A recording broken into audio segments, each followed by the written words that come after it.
अनेकदा तुम्ही खूप विश्वासानं काही लोकांबद्दल भरवसा बाळगलेला असतो, पण नेमकं ज्यांच्या भरोशावर तुम्ही निश्चिंत असता तीच माणसं जेव्हा गरजेच्या वेळीच हात वर करतात, तेव्हा मात्र एकाच व्यक्तीकडून आशा उरते आणि ती व्यक्ती म्हणजे तुम्ही स्वतः.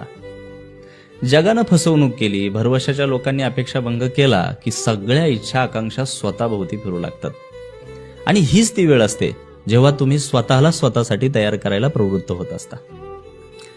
मुंगीच्या घरा कोण जाय मूळ, देखुन या गुळ धाव घाली.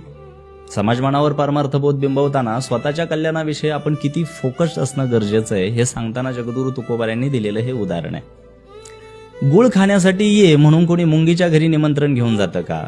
पण गुळ असेल तिथे ती अचूकपणे पोहोचतेच ना.